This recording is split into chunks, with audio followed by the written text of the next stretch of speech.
ज्ञानी याचा अनतुक्याचा तोच माझा वंश आहे. माझ्या रक्तात थोडा ईश्वराचा अंश आहे.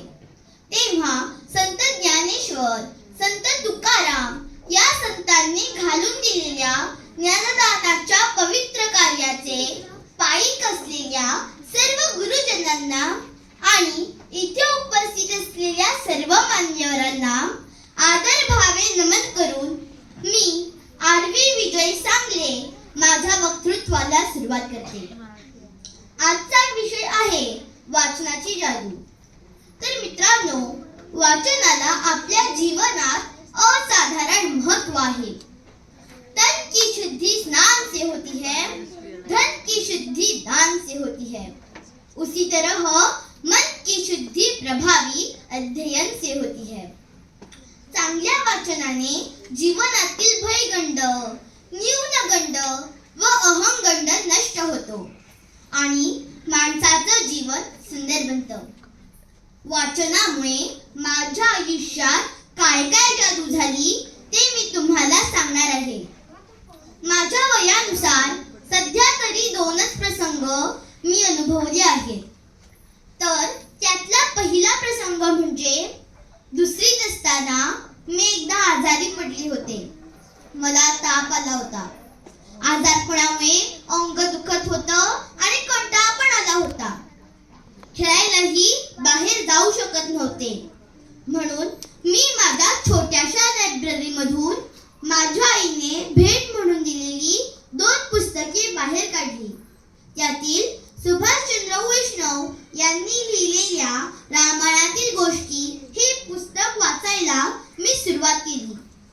वाचण्यात मी एवढी गुंग झाले की मला ताप आलाय हे मी पूर्णपणे विसरूनच गेले आणि माझं आजारपण कुठल्या कुठे गायब झालं हे मला कळलंच नाही. आहे की नाही जादू? तर मित्रांनो, ह्याचाच अर्थ असा आहे की वाचनामुळे आपण आपले दुःख विसरतो. त्यामुळे आपला तणाव कमी होण्यासाठी मदत होते. मित्रांनो, वाचनाने आपल्या शब्दांची श्रीमंती व विचारांची प्रगल्भता वाढते. वाचनाने विश्वातील अथांग ज्ञान प्राप्त होते व एक अलौकिक व आदर्श व्यक्तिमत्व घडते. वाचाल तर वाचाल हा डॉक्टर बाबासाहेब आंबेडकरांचा संदेश आपण लक्षात ठेवला पाहिजे. आता दुसरा जो प्रसंग आहे तो जरा गमतीशीरच आहे. कारण ते कोड मला अजूनपर्यंत तरी उलगडलेलं नाहीये. तर ती गंमत अशी आहे की मी अधूनमधून माझ्या आईला विचारत असते की आई, मला वाचनाची गोडी कशी काय लागली ग? त्यावर माझी आई म्हणते की मी जेव्हा तिच्या पोटात होते तेव्हा ती खूप पुस्तके वाचायची, म्हणून कदाचित मला वाचनाची गोडी लागली असावी. हे ऐकून तर मी अगदी कोड्यातच पडले. ही कसली जादू म्हणायची? तर मित्रांनो, ह्याचाच अर्थ वाचनाचा आपल्या भावनिक आरोग्यावरती, गर्भावरती लक्षणीय परिणाम होऊ शकतो. वाचन हा मने घडविणारा एक सुसंस्कार आहे. Yes, good readers can make good leaders. सखोल व अफाट वाचनातून सामान्य कुटुंबातील भीमराव हे डॉक्टर बाबासाहेब आंबेडकर, तर मोहनदास हे महात्मा गांधी बनले. नरेंद्र हे स्वामी विवेकानंद, तर अबुल फकीर हे मिसाईल मॅन अब्दुल कलाम बनले.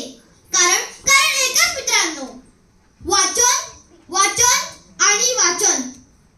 तर मंडळी, वाचनाचे महत्व, फायदे इत्यादी सांगणारा खूप मोठा इतिहास आपल्या समोर आहे.